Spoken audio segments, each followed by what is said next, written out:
JBN, we keep you informed. I am Michelle Jones, and in the news, Duppy Cole charged with murder. Ascent James Mason has been charged with murder following the April 22 death of 21-year-old delivery man Neville Gooden Jr. Charged is 29-year-old Damien Clark, otherwise called Duppy Cole, of Top Melbourne, Salt Springs, St. James. The police said that about 11:30 a.m., Gooden received a telephone call to deliver cooking gas in Green Heights, Greenpoint in the parish. Upon his arrival at the location, he was reportedly approached by Clark, who shot him several times before escaping. The police were called to the scene where Gooden was seen on the roadway. He was transported to hospital where he was pronounced dead. Lawmen said that on Thursday, November 26, Clark, who was listed as a person of interest, surrendered to the police at the Mount Salem police station. He was charged following an interview. Mango and Chubby, accused of shooting and injuring man. Detectives from the Trelawney Division have charged two men with illegal possession of firearm and wounding with intent following an incident on November 24 on Peel Street, Falmouth in the parish.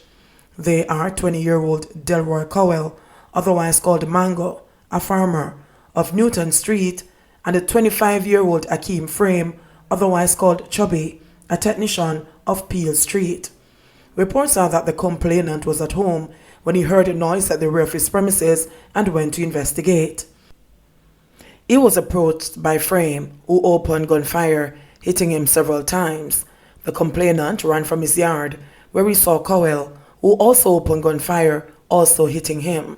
The complainant escaped further injuries by running into nearby bushes. Cowell and Frame were charged following an interview. Their court dates are being finalized. Two children die in motor vehicle crash in St. Elizabeth. Tragedy struck on the Goshen Main Road in St. Elizabeth on Saturday when two children, one 2 years old and the other 4 months, died in a motor vehicle crash. According to preliminary reports, about 5 p.m., the children and 5 adults were passengers in a Toyota Axia motor car returning from a funeral. The driver reportedly lost control of the vehicle, which hit an embankment and overturned. It's reported that the two children were flung from the vehicle. They were taken to hospital where they were pronounced dead. The other passengers were treated and released. Delinquent ticket holders to pay.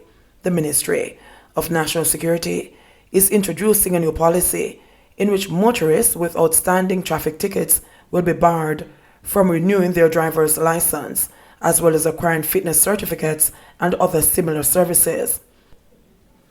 According to the minister, Dr. Horace Chang, with traffic disorder being a major headache for police, this is seen as a deterrent. The move will also involve the use of the handheld devices instead of the traditional handwritten process. It is alleged that those who understand the system try to beat it, and to remedy that, we have to keep them in check by implementing an effective and efficient system to hold indisciplined drivers accountable, Dr. Chang said recently. This new traffic ticketing management system will be accurate and readily available to support the efficient enforcement of fines and penalties, which will improve public order and public safety, he continued. Dr. Chang has also pointed out that the ministry's transformation team, the Jamaica Constabulary Forces JCF Technology Branch, and eGov Jamaica have been playing their part in developing a modern electronic system to replace the paper-based entries. He said the new technology will merge data through a new software which will be used by the Tax Administration of Jamaica, TAJ, the courts, and the Island Traffic Authority, ITA. He also recalled that for the past 2 weeks, significant investments have been made into a web-based system, which is expected to increase the use of technology and improve the ticketing process. The handheld ticketing solution is a fully integrated, modernized traffic ticketing system that has been conceptualized and developed to eliminate many points of failure within the existing traffic ticketing management system. A total of 565,350 traffic tickets with fines totaling over $1.1 billion were issued for various traffic offenses in 2019. This was approximately 20% more than in 2018. At the end of 2019, 51.7% of the tickets with fines totaling over $590 million were paid up. Some 43% value, that's $479 million, were paid before the court, and the remaining $57.4 million were still outstanding up to the end of the year. St. Catherine students received computers from MP Warmington. More than 200 students from the constituency of St. Catherine Southwest have received tablets and laptops computers through a drive spearheaded by Member of Parliament Everald Warmington, with support from 3 business entities in the area.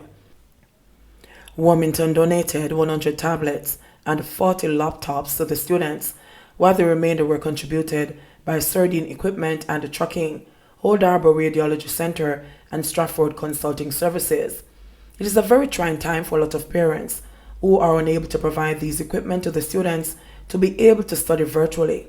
Because of that, the constituency provided the first 100 tablets and 40 laptops, Warmington said, while addressing the presentation ceremony held at his office in Old Harbour on December 3.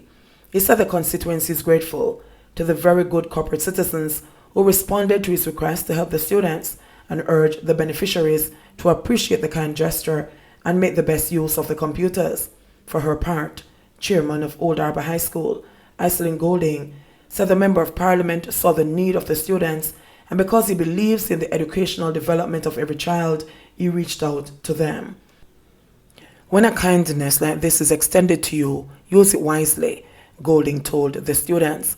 A student at St. Catherine High School, Barrington Price, said that he is very grateful for the laptop because it will definitely aid me in the learning process. He said that for the students, this is their ticket, so they have to take care of it, and it will take care of them educationally. Old Harbour High School student Whitney Cameron shared that she has selected a computer science subject and the device has come at the right time. This laptop will be of great help for me, so I really thank Mr. Warmington and the other donors, she said. Meanwhile, representative of Sardine Equipment and Trucking, Denise Lewis, said, "We got on board because partnering with the community to give back to the needy students during this time of crisis is a very important adventure." She encouraged the students to use the devices wisely to improve their education. Jamaica records 4 more COVID deaths, 57 new cases. Jamaica has recorded 4 additional COVID-19 related deaths and 57 new cases of the virus in the last 24 hours. This brings the country's death toll to 265 and the number of confirmed cases to 11,120. According to the Ministry of Health and Wellness, the 4 deaths include a 57-year-old woman from Trelawney and 3 men ages 73, 79 and 84 from St. Catherine, St. James and St. Anne respectively. Of the 57 newly reported cases, there were 21 males and 36 females with ages ranging from 5 months to 83 years.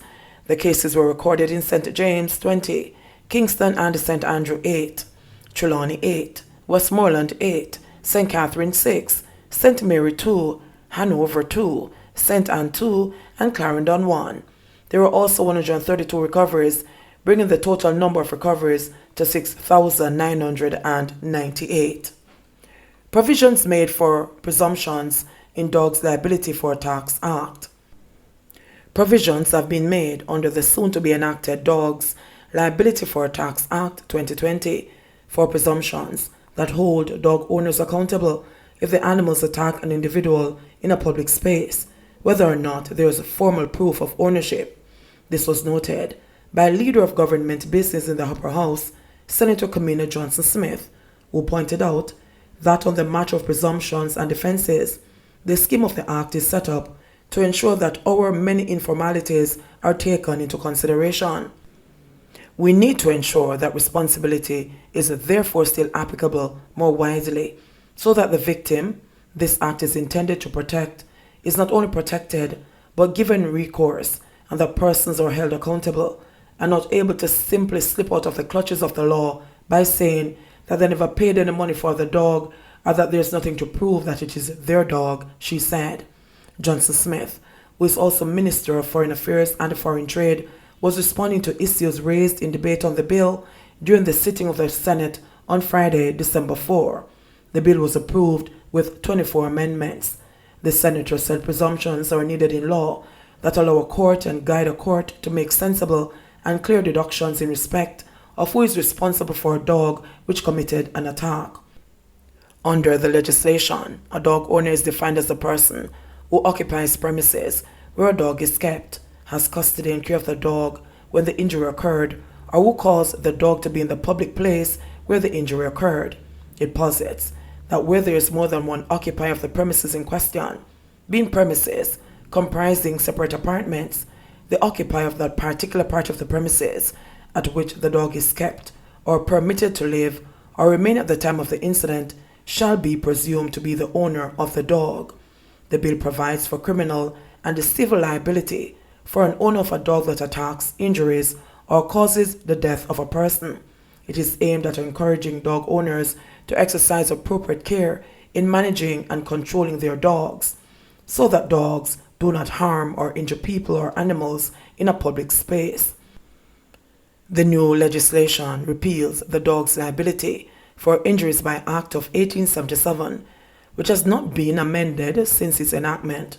It had no provision for criminal sanctions for negligence of persons whose dogs attack or injure members of the public. It now introduces criminal liability in addition to preserving the civil liability which existed before. So whether a victim pursues a civil remedy or not, the owner may be prosecuted if any of the offenses set out in the bill have been committed.